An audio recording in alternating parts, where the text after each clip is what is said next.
Esse é o Mundo Revolução e nós vamos falar agora sobre a situação na Ucrânia. Hoje, dia 7 de maio de 2025, 8 horas da manhã no Rio de Janeiro, 2 horas da tarde lá em Kiev, no momento que eu gravo esse vídeo.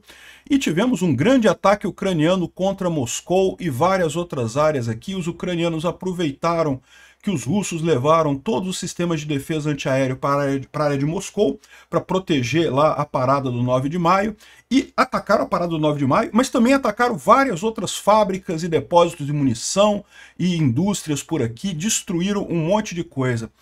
Para completar esse quadro maluco, esse ataque já está durando alguns dias e os aeroportos de Moscou estão fechados, está uma confusão danada, um caos danado lá em Moscou, e além disso você tem agora os ATMs, as caixas eletrônicos, que pararam de funcionar, não só os caixas eletrônicos, também a coisinha de cartão de crédito, aqueles POS de venda, aqueles pontos de venda, né, que você passa o cartão de crédito, não estão funcionando em Moscou porque a internet foi derrubada, por medo de Moscou de fazerem ataques agora no 9 de maio. Ou seja, o Putin está tão apavorado com a possibilidade dos ucranianos atacarem o 9 de maio que bateu o desespero. Os caras estão desligando a internet em Moscou para isso, né? E imagina a vida do pessoal que mora em Moscou, né? Como é que fica, né? Pegar Uber já é impossível, porque o GPS já está com tanto desvio do GPS lá em Moscou que o Uber não funciona mais. E agora caixa eletrônico também. Enfim, tá um caos completo, os ucranianos estão fazendo a festa. O Zelensky já falou que não vai parar esses ataques até depois do 9 de maio, vai aproveitar que o Putin declarou o cessar-fogo, né? Mas o Putin que declarou, não teve nenhum acordo com o Zelensky, não. Então o Zelensky não vai ter cessar-fogo do lado da Ucrânia, ele não vai atacar o desfile de 9 de maio, como eu já expliquei para vocês, porque seria muito ruim diplomaticamente matar o Xi Jinping, matar os líderes lá do pessoal que está lá, né? Os outros ditadores, todo daria muita dor de cabeça. Então, ele não vai atacar o desfile do 9 de maio, mas atacar as coisas em volta, ele vai, né? E aí, qual que é a estratégia dos ucranianos? Faz um ataquezinho lá em Moscou no 9 de maio, os russos concentram todo o foco em Moscou e com isso eles vão e atacam outros lugares, outras fábricas, outros depósitos. Foi uma festa ontem. Vamos falar sobre esses e outros assuntos em detalhes. Essas notícias foram sugeridas por Se Prender o Lula, Topo Ressarcir o INSS, Alexander Chuparov III e várias outras pessoas. Obrigado aí ao pessoal que sugeriu notícias lá no nosso site, no wrevolving.com, e obrigado a você que está assistindo o nosso vídeo. Se você gosta do nosso conteúdo, por favor, deixa o seu like e se inscreva aqui no canal, né? Olha que mapinha lindo aqui hoje, ó. Quanta coisa destruída aqui, quanto problema que está tendo aqui na Rússia toda nos ataques ucranianos. Foi confirmado agora que são ataques ucranianos mesmo, tá? Que começaram ontem e continuam hoje, e segundo diz o Zelensky, vai continuar pelos próximos dias, né? Os russos fizeram também um ataque contra a Ucrânia, foram 142 drones de ontem para hoje. A gente não tem aquele gráficozinho ainda do Ministério da Defesa ucraniano, mas já tem as informações. 4 mísseis balísticos, 142 drones, infelizmente uma casa foi atingida lá em Kiev, uma casa que agia como uma ONG de resgate de animais perdidos, né? Como tem no Rio de Janeiro, como tem em toda a cidade do mundo, pessoas que se preocupam com resgatar animais perdidos e coisa e tal. Havia uma grande quantidade de gatos, infelizmente apenas 2 sobreviveram, foi destruído lá o apartamento onde funcionava essa ONG. Muito triste isso, eu não vou botar as imagens dos gatinhos mortos aqui, mas tem imagem de gatinho morto aí na internet, e do que sobreviveu, tadinho, todo destruído, mas sobreviveu, né? Zelensky também falou sobre outros ataques em Zaporizhia, Donetsk, Zitomir e Kherson, e Dnipro também. As forças de segurança, as forças de defesa estão atuando, né, de resgate para eliminar problemas. Muito triste esse ataque aqui em Kiev e todos os ataques também, né? É lógico, né?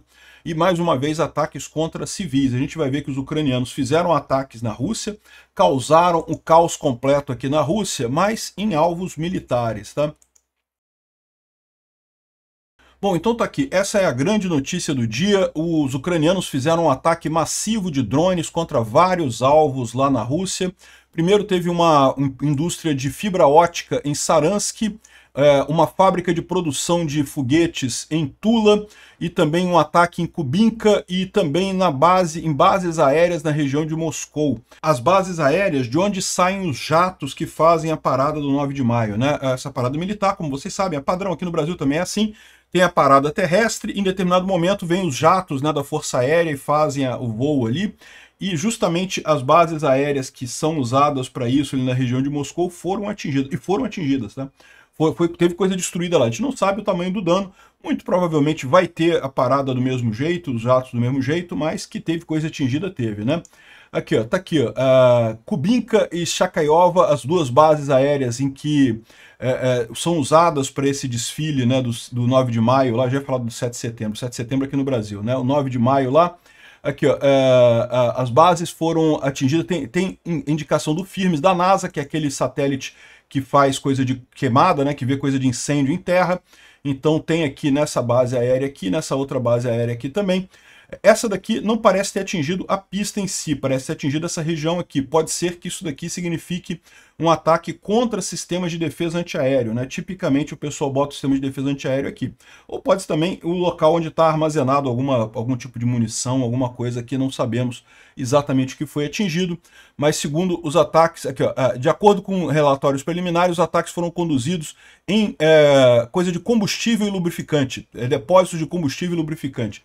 Que faz sentido também, né? Se eles querem atrapalhar a parada do 9 de maio, imagina-se que os aviões gastam muito combustível. Você tem que ter muito combustível para esses aviões. Se você destrói o local de abastecimento dos aviões nas bases aéreas, isso até consegue ser resolvido, você consegue abastecer os aviões com caminhões-tanque diretamente, mas deve dar mais trabalho isso daqui, né?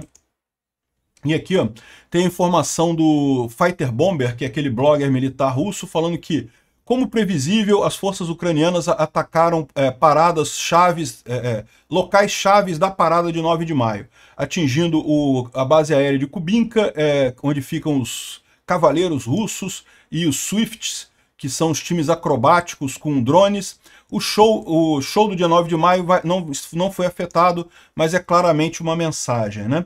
E isso é o que eu falo para vocês, os ucranianos não vão atacar, infelizmente, eu adoraria que os ucranianos atacassem o palanque, onde está ali o Lula, o pessoal ali do Putin, aquela turminha toda, o Xi Jinping, aquela cambada de ditador que está do lado do Lula ali.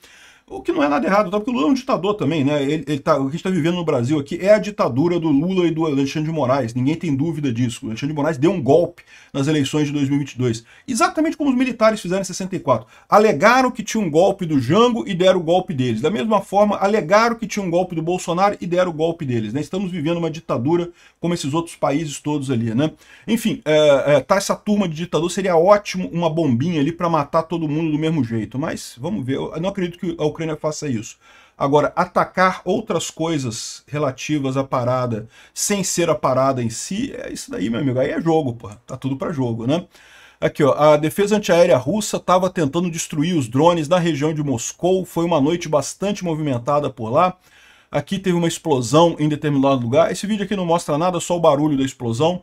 Então, mas teve explosão, teve coisas atingidas lá em Moscou também por esses drones, né? Aqui, ó. A defesa antiaérea também ativa nos subúrbios de Moscou, próximo de Podolsky. Os oficiais russos dizem que derrubaram 2 drones ucranianos ali e outro teria sido atingido na região de Kursk também, né?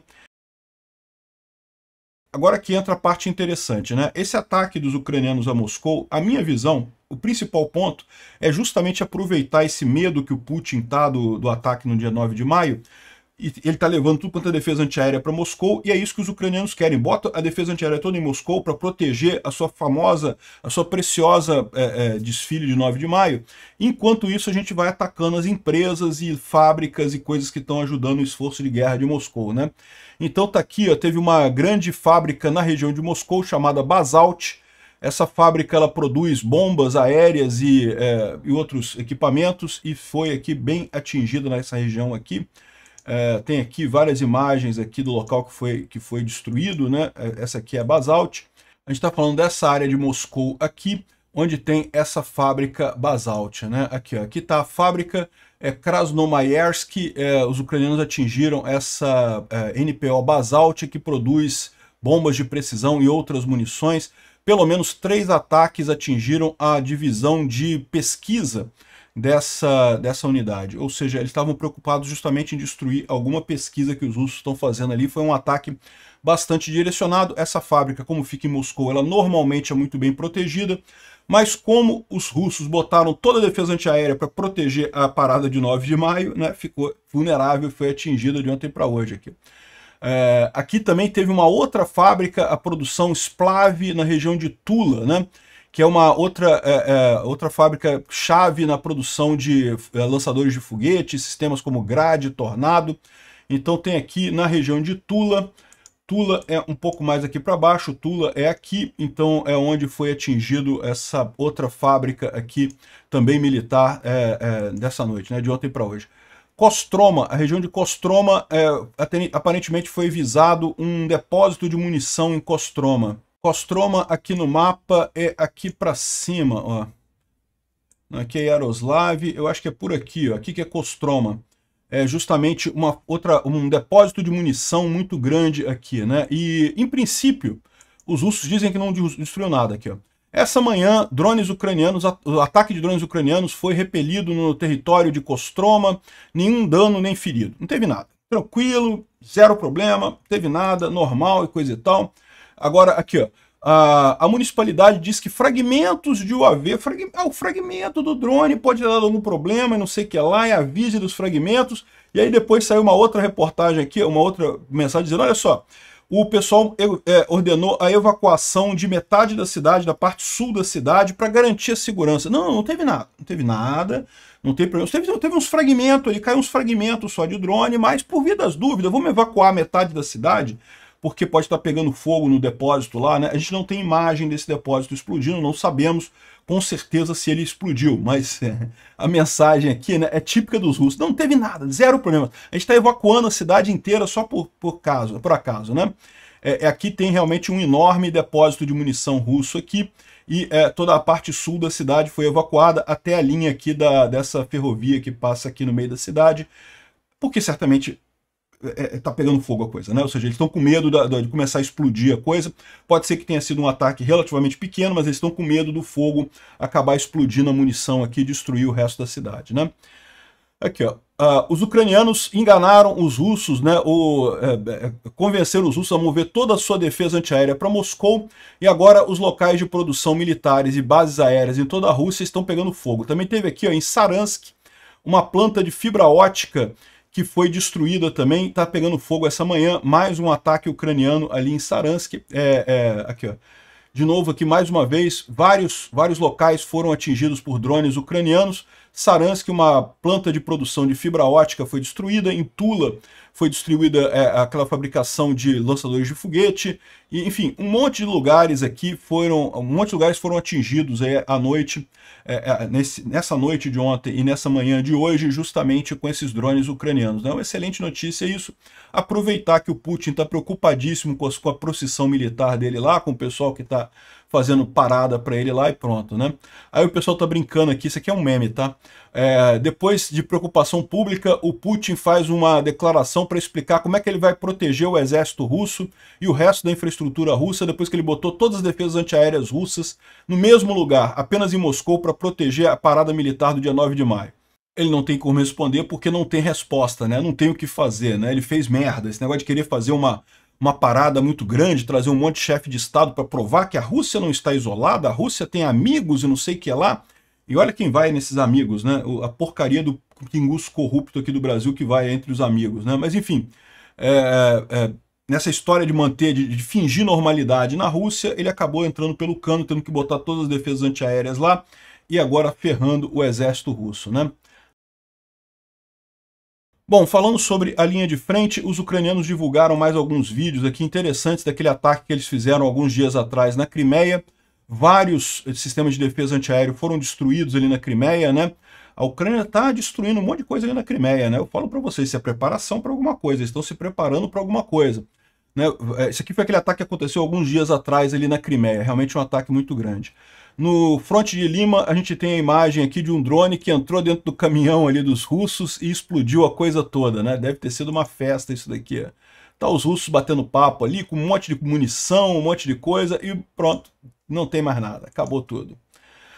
Mostra aqui de novo a luta na região de Tetkino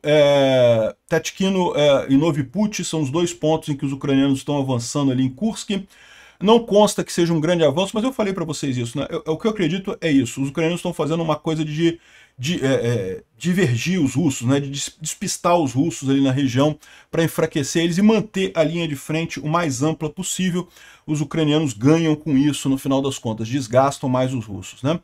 E finalmente, para terminar, a gente tem uma boa notícia: 205 prisioneiros de guerra. Houve uma grande troca de prisioneiros entre russos e ucranianos. Essa troca foi feita aqui na região de Belarus, aqui, nessa região aqui, e vários soldados ucranianos puderam voltar para as famílias. Isso é sempre uma coisa muito positiva, tá o pessoal aqui comemorando essa volta, né?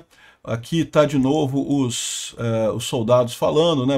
As famílias, muita gente agradecendo. Em determinado momento tem um soldado que fala: não, o seu filho está bem, o seu filho está bem, ele está tranquilo, ele mandou falar para você que ele está bem. Certamente o caso de um soldado que foi retornado nessa troca de prisioneiros, falando sobre a mãe de um colega dele que ainda está detido lá na Rússia, né? Muito triste isso daqui. Enfim, o pessoal muito alegre de estar voltando para a Ucrânia, realmente muito bacana a coisa toda, né? O Instituto para o Estudo da Guerra fala sobre a situação lá em Tetkino e Novi Put, mas não tem nenhuma novidade aqui. Os ucranianos estão avançando ali, tá? Tem muita briga ali, mas como eu falei para vocês, a minha visão não é que vai ser um grande avanço ucraniano ali, é mais para os ucranianos manterem a linha de frente ativa, né? Bom, agora eu tenho que corrigir um erro que eu cometi ontem, tá? Ontem saiu uma notícia pela metade e eu acabei embarcando nela e passei uma informação errada para vocês. Eu falei para vocês que o Trump tinha cortado a ajuda militar para a Ucrânia novamente agora. Não, a notícia não foi essa. O Trump não cortou a ajuda militar para a Ucrânia agora. O que aconteceu foi que saiu a informação que lá atrás, quando foi cortada a ajuda militar para a Ucrânia, lá no início, logo que o Trump tomou posse, saiu a informação que isso foi feito sem o direcionamento do Putin, que foi o Reg 7 que mandou cortar sem direcionar o Putin. E pior, parece que tinha um acordo com a Rússia, feito totalmente pelas costas do Putin, pelo Reg 7, e foi isso que permitiu a Rússia retomar Kursk ali na região devido à fragilidade ucraniana. A informação que tem agora correta é essa. E aí, essa visão aqui muda a minha visão sobre a questão da possibilidade da Rússia de fazer um cessar-fogo lá na 9 de maio. Né? Eu estava achando que isso é uma possibilidade devido ao fato do Trump ter parado de mandar armas para a Ucrânia. Mas agora que a gente sabe que isso é coisa do passado, que não é recente isso, então eu não acredito que vai acontecer nada demais no 9 de maio. Vai ser mais um 9 de maio só para o Putin mostrar que tem amiguinhos ainda no mundo, mas na verdade cada vez menos amigos, né? E amigos cada vez mais merda, né? Aqui tá a notícia: alguns oficiais do Pentágono falaram ao Reg 7 para suspender a ajuda, e no final das contas o Reg 7 que definiu isso aqui, ó. O Trump não deu a ordem para parar a ajuda no dia 30 de janeiro, a ordem para cancelar todos os voos com armas que foram, essa ordem foi emitida pelo secretário Pete Hegseth, simplesmente foi um mal entendimento do Trump durante as discussões. Não, porque o Hegseth é uma Rousseff, filha da puta mesmo, né? A ordem para parar a ajuda militar pegou a Casa Branca de surpresa, né? Oficiais sêniores do Pentágono na reunião não estavam cientes dessa ordem. O Trump não deu uma clara instrução para parar isso. Como resultado, a ordem do Reg 7 surpreendeu muitos, inclusive chefes de departamento no Pentágono e do Departamento de Estado, né? Para falar de forma limitada, né? Isso foi logo depois daquele evento em que o Zelensky esteve na Casa Branca e foi uma armadilha armada contra o Zelensky. Ou seja, isso daí, a impressão que dá é aquilo que eu falo para vocês. Existe um gabinete Rousseff em torno do Trump aqui agindo muito seriamente nessa história. 4 pessoas familiares com o assunto dizem que algumas pessoas da equipe, né, avisaram que o Reg 7 suspendeu a ajuda. A ordem verbal veio do Reg 7 de acordo com o comando de transporte da Força Aérea. E é lógico, isso depois daquele encontro escandaloso, né, com o Zelensky que aconteceu na Casa Branca, havia a ideia de suspender a ajuda para a Ucrânia. Né? Isso chegou a ser fomentado na reunião, mas não houve a ordem para fazer isso. Então, como é que o Reg 7 de fato acabou dando essa ordem? Né? Ou seja, ele tem uma agenda secundária nessa história. Né? Ou seja, no final das contas, diz a Casa Branca que o Reg 7 estava seguindo uma diretiva do Trump de segurar a ajuda à Ucrânia, mas não foi isso que aconteceu. Ou seja, o que parece agora é que a Casa Branca disse que ele estava seguindo o Trump para não queimar o Reg 7. Por quê? Porque se fica claro que o Reg 7 deu essa ordem sem a decisão do Trump, o Reg 7 tem que ser sacado, tem que ser tirado, né? E o Trump não quer tirar o Reg 7. Então ele voltou atrás e disse que ele deu a ordem mesmo. Mas logo em seguida ele desdeu a ordem e voltou a ajuda à Ucrânia. Vocês lembram o que aconteceu nos dias. Só que exatamente isso aqui, ó, os voos retornaram no dia 5 de fevereiro, depois de uma falha de só 3 dias. Mas esse problema foi justamente no momento em que os russos começaram a atacar Kursk com um ataque enorme. O custo disso para os Estados Unidos foi 2,2 milhões de dólares. Isso causou caos, né? E no final das contas deixou os ucranianos preocupados. E foi justamente nesse momento que os russos fizeram o ataque em Kursk, sugerindo...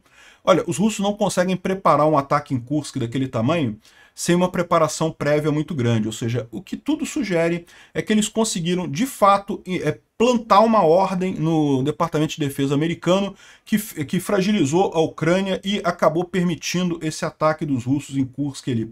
É uma coisa bastante séria. Eu espero que a administração Trump esteja preocupada com isso, esteja vendo o que aconteceu ali, né? Falando sobre a Rússia e o 9 de maio, tem um pânico permanente agora devido ao regime Carpet, né? O plano Carpet é o fechamento dos aeroportos de Moscou em caso de ataque de drone ucraniano, né? E aqui, esses ataques de drone ucraniano que já estão durando vários dias, né, provocaram um colapso nos aeroportos da capital. Voos indo para os aeroportos principais lá de Moscou foram redirecionados para cidades próximas. Pessoas foram mantidas em aviões, várias horas sem comida, voos foram cancelados. Ao invés de Moscou, os aviões foram para Kaluga, Yaroslav, Nizhny Novgorod. E, aqui, ó, e nesse último aqui, o aeroporto cheio de passageiros, e a situação está bastante difícil, né? Então tá o pessoal aqui reclamando no avião que está sem comida, sem água, sem nada, e o avião não pode decolar porque o aeroporto está fechado. Domodedovo, que é o principal aeroporto lá de Moscou, está fechado devido a esse problema. O aeroporto está um caos completo, tudo parado devido a esses cancelamentos de voos e atrasos de voos.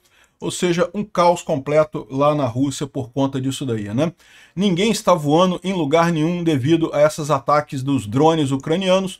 Lá em Moscou está aqui o coisa cancelado, atrasado, alteração aqui, um monte de coisa cancelada aqui. Ou seja, os russos estão com problemas com isso daqui, né? E São Petersburgo também estão tendo que pegar o pessoal está tendo que pegar um trem de Moscou para São Petersburgo para conseguir de São Petersburgo ir para algum lugar lá na Rússia, né? Aqui, ó, é a fila de aviões para decolar ali em Pulkovo, que é um outro aeroporto lá em Moscou. A fila de aviões para decolar, ó, a fila tá grande, hein? Vai ser demorado para o pessoal decolar. E detalhe que ninguém está decolando porque o aeroporto está fechado, né? Como se não bastasse essa confusão, essa confusão foi causada pelos drones ucranianos. Agora tem uma outra confusão, essa confusão aqui dos ATMs russos foi causada pelo próprio governo russo, tá? O governo russo, preocupado de algum drone atingir alguma coisa, cortou o sinal de telefonia de algumas redes ali em Moscou, né? Por quê? Porque os drones ucranianos usam a rede de telefonia de Moscou para comunicação. É assim que esses drones funcionam, eles conectam na rede celular e conversam com a Ucrânia. Então os russos, para evitar que esses drones conseguissem ter instruções da Ucrânia, cortaram a telefonia. E aí o que aconteceu? Um caos completo. As máquinas 24 horas não estão funcionando, as lojas só estão aceitando cash, não conseguem entregar, não conseguem pagar. Aquelas maquininhas de cartão de crédito que você faz pagamento na loja não estão funcionando, só dinheiro que pode funcionar. E você não consegue sacar dinheiro porque os ATM estão fora do ar, né? Então, imagina, tá um caos em Moscou aqui, o cara mostrando aqui todos os sistemas fora do ar, tudo fora do ar e não sei o que lá. Isso aqui é um risco grande, tá? Porque isso aqui pode provocar uma corrida bancária bastante séria lá em Moscou, né? Dá para ver aqui todos os caixas, nenhum deles funcionando, nenhum deles gerando, permitindo sair dinheiro, né? Aqui tem mais os russos preocupados com essa história, tá aqui, ó. Vamos animar aí, vamos acordar, essa guerra não acabou, o inimigo tá avançando em Tetkino, né? Disse aqui um blogger russo aqui. Aí o cara respondeu aqui, eles estavam atacando em Moscou a noite toda, atacaram Moscou a noite toda. Definitivamente a coisa não está boa em Moscou, tá? E não é só do ponto de vista físico também, não, é também do ponto de vista político. O Kadyrov, o chefe dos chechenos, pediu permissão ao Putin para aposentar, né? Parece que o cara tem um monte de problema de saúde. A gente já falou sobre o problema de saúde do Kadyrov. Ele tá gordo, inchado pra cacete, parece que ele tem problema nos rins, no pâncreas, não sei mais aonde. E falando para jornalistas, ele comentou esses rumores de pedir demissão e coisa e tal. Eu ouvi esses rumores também. eu estou pedindo para ser retirado do meu posto. De outra forma, eles teriam outra iniciativa, uma própria visão e coisa e tal. Eu espero que minha requisição seja apoiada pelo Putin. Ou seja, ou ele está tendo problemas de saúde, ou então ele está com medo de repetir o destino do Prigozhin, né? Ou seja, o Kadyrov é muito amigo do Putin, só que a questão política lá em Moscou está mudando muito rapidamente. O Kadyrov é um bicho político, ele tem essa cara de abobado, mas não é à toa que o cara é o chefe da Chechênia, né? É um traidor, traiu o povo checheno para se aliar ao Putin, mas é um bicho político. E ele está vendo que a situação do Putin está ficando complicada, ele está querendo se afastar dessa merda toda, né? Tá aqui, ó. O Kadyrov disse as palavras dele sobre a renúncia. Ele disse que depois que foram mal interpretadas, que não, muito entendeu errado o que eu disse naquele momento ali. Eu não vou decidir se eu vou ficar na posição de chefe da República da Chechênia ou não. Sim, eu posso pedir ou sugerir que eu seja retirado desse coisa, mas não interessa o que eu diga, não interessa o que eu peça, essa decisão cabe a apenas uma pessoa, o supremo comandante em chefe, o Vladimir Vladimirovich Putin, né? Então assim, não, eu sou um homem de infantaria, eu vou continuar aqui, não estou pedindo demissão não, mas eu pedi para ele, vamos ver se ele aceita, ele que vai decidir se eu aceito, se eu saio ou não, né? Ou seja, o Kadyrov tá querendo sair mesmo, né? E a principal ponto que eles estão falando é a questão de saúde, que ele teria problemas nos rins, teria problemas no pâncreas e não sei o que lá, né, excesso de drogas e coisa e tal, mais provável, mas de qualquer forma, o problema que eles têm é o seguinte, parece que não tem sucessor, né, tem o filho dele que ele está querendo crescer para ser sucessor, mas o garoto tem só 17 anos, então né, seria complicado ele assumir a Chechênia agora, rapidamente teria um golpe, o pessoal ia limar o filho dele e botar outra pessoa no poder, né? Vamos ver se vai ter a renúncia do Kadyrov mesmo, eu tô torcendo que sim, tomara que se foda completamente. Bom, começaram a chegar os ditadores lá na Rússia, né? Chegou o ditador Maduro, e curioso que ele chegou depois de que foi informado que os Estados Unidos conseguiram fazer uma operação lá em Caracas para retirar os reféns que estavam na embaixada da Argentina, né? Eu vou fazer um vídeo sobre isso mais tarde, mas os reféns que estavam na Embaixada da Argentina, lembra que o Brasil tomou conta da Embaixada da Argentina, mas o Brasil cada vez mais próximo do regime de Maduro, ficou complicado para esses reféns lá, os Estados Unidos fizeram uma operação secreta à noite, conseguiram tirar os caras, já está todo mundo nos Estados Unidos, então o Maduro sofreu uma derrota muito grande, né, e foi lá para a Rússia, tomara que fique por lá. O Xi Jinping e o Putin estão revivendo conversas sobre a linha de gás da Sibéria. Por que isso? Porque a gente vai ver daqui a pouco que a Europa está falando em parar de comprar gás da Rússia totalmente, né? Então vai vender gás para a Sibéria novamente, só que, de novo, parece uma solução fácil, né? O problema é que fazer esse gasoduto vai levar décadas e a China paga muito barato pelo gás, não paga o mesmo que a Europa paga. A Rússia está fodida de qualquer forma com isso, né? Aqui, ó. De acordo com fontes do Mesh, que é uma revista russa, né, apesar do Putin ter anunciado um cessar-fogo de 3 dias, ele foi recusado pelo Zelensky. A Ucrânia vai continuar atacando Moscou e outras regiões da Rússia. Aqui, ó, e algumas fontes sugerem que um ataque sério está planejado pela Ucrânia em Moscou. De novo, eu não acredito que o Zelensky ataque a parada militar em si, onde estão os chefes de Estado ali. Agora, outros pontos na redondeza, eu não vejo por que não. Se tiver algum ataque na parada em si, vai ser certamente false flag do Putin, né? Vamos ver o que vai acontecer. Estou ansioso pelo dia, né? Aqui, ó. No dia 9 de maio, a Ucrânia pode atingir outras regiões, mas não Moscou, diz o Washington Post, citando um representante das Forças de Defesa ucraniana, né? É lógico, a Ucrânia não vai falar isso abertamente, porque a Ucrânia não quer que essa parada de 9 de maio dê certo, ele quer que os líderes desistam, não vão lá, então quanto mais medo colocar, melhor, mas não vão atacar a parada de 9 de maio. De qualquer forma, uma false flag é possível, né? Em Kiev teve uma grande apresentação militar, particularmente deste drone aqui, ó, que é o Bulava, que foi desenvolvido por uma empresa tcheca e ucraniana. Ele tem a capacidade de chegar a 1.600 quilômetros, ou seja, vai longe pra caramba, e levar uma carga de 3,6 quilos de termobárica. Então uma carga bastante explosiva. Teve outros drones também que foram apresentados ali, uma grande apresentação de drones, né? Tem várias imagens desse evento lá em Moscou, das várias iniciativas de drones. É realmente impressionante isso daí. Esse aqui é outro que é chamado FP1, que também chega a 1.600 km e tem uma carga de 120 kg. É enorme esse daqui, ó. Bom, a Europa está advertindo para que um mau acordo com a Rússia pode piorar as coisas no futuro próximo, né? A von der Leyen está falando que esse acordo ruim com a Ucrânia pode piorar a situação no futuro muito próximo. É o que eu falo para vocês. Eu temo muito que o Putin e o Trump consigam chegar num acordo, que seja aquele acordo terrível para a Ucrânia, mas como é um acordo de paz, a Ucrânia acaba aceitando, até por não ter alternativa, e com isso a Rússia vai se preparar para, depois que o Trump sair do governo, voltar a atacar a Ucrânia, né? Então aqui, ó, a Comissão Europeia finalizou a proposta para o 17º pacote de sanções contra a Rússia, alvejando 50 indivíduos, 5 na China, mais um monte de navios da frota cinzenta da Rússia e mais um monte de coisa. Além disso, eles estão planejando acabar com toda a importação de gás da Rússia em 2027, né? É lógico, os cupincha do Putin, o cara ali da Eslováquia, o cara da Hungria, agora vai ter o cara da Romênia também, os cupincha do Putin não gostaram. Ah, porque a gente precisa... Porque não é lucrativo ficar do lado da Ucrânia, a gente tem que ficar do lado da Rússia, como se lucrativo fosse o importante nesse momento. Meu amigo, ficar do lado da paz é que é o lucrativo no longo termo. Você pode até dizer que vai ser um prejuízo nesse momento ficar do lado da Ucrânia. É lógico, a Ucrânia está sendo atacada, você está tendo que ajudar a Ucrânia. O problema é a paz paga dividendos no longo prazo, meu amigo. Esse negócio, isso é que importa no final das contas. Dar dinheiro para o agressor só vai garantir que o agressor vai agredir mais. Você vai pagar essa dívida com juros no futuro, né?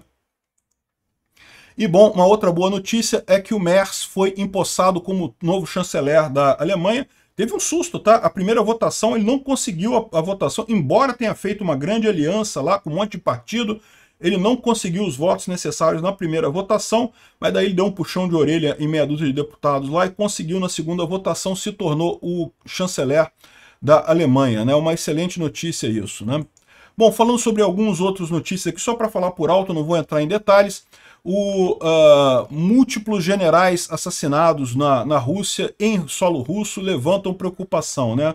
A gente já falou sobre isso, os ucranianos têm explodido um monte de generais lá na Rússia, o sistema secreto, né, o serviço secreto ucraniano é bastante efetivo. Eu já expliquei para vocês porque que a Ucrânia consegue fazer operações muito efetivas dessa na Rússia.